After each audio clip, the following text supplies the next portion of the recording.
We start tonight, 8 candidates, one stage in a fight for California's future. Top candidates went head-to-head, vying for your vote to be the next governor of California. Good evening, and thanks so much for joining us. I'm Marcella Lee. I'm Carlo Cicchetto. 6 Democrats and 2 Republicans shared the stage at Pomona College for a 90-minute debate to make their case on the biggest topics affecting the state right now. At times, the debate turned heated as rivals fought to break through in a crowded race. News 8's Richard Allyn was there and breaks down the standout moments. Well, that's right. The 8 leading candidates took the stage here tonight in what turned out to be a more fiery debate than last week's. Take a look. If you want socialism, go somewhere else, because single-payer people come to America for the best medical coverage and care in the entire world. And what if you don't have any health care? What are you going to do for the people who need I thought I got to answer, but apparently we're just going to do this all night. But we only have so much time. But what you're proposing is not in there. You can't That's not correct. That's not correct. Let's go to that, because that was not the question. The question was, here comes the fire. What are you going to do? Please, Mr. Bianco, you had your time, Mr. Mahan. That wasn't the question. I'd love to just answer the question. Wow, that was a bit of a mess.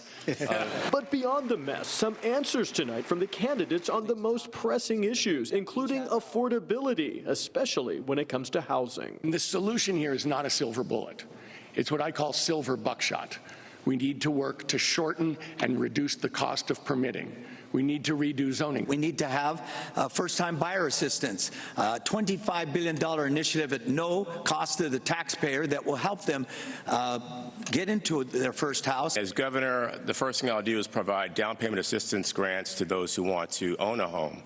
And we will build 2 million housing units using the surplus property that school districts have in every single county in this state. I've also rolled out policies for free child care. That is a game changer for California, bringing us something that other states don't offer, and 2 free years tuition free at our UC, our CSUs, and our Cal Polys. Those are all real affordability solutions. My plan to make our state Cal-affordable, $3 gas, cut your electric bills in half, your first $100,000 tax-free, and especially for young people, a home you can afford to buy so we can restore that California dream. Democrat Matt Mahan, mayor of San Jose, said he was the only candidate on stage who has pledged to suspend and reform the state's gas tax. It is the most regressive tax in California.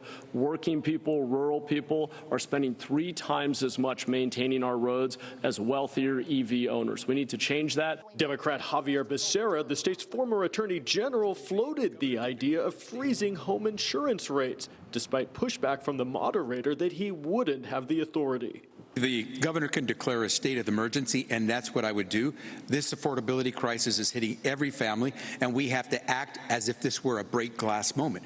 One of the most interesting questions of the evening came from a reporter before the debate, asking Republican Chad Bianco what he's most afraid of in front of this audience of college students. But actually, I'm terrified that one of these people are going to be your next governor, and these kids are all going to have to move. This is absolutely ridiculous. We're lying to we're not taking responsibility for failed Democrat policies that have brought us here. But fear aside, time is ticking. About a week from today, mail-in ballots will be sent out to voters. 5 weeks from today is the primary election, when this crowded field of candidates will be narrowed down to just 2. But with more than a quarter of California voters still undecided, this race is still very much up for grabs. Back to you. Thanks so much, Richard.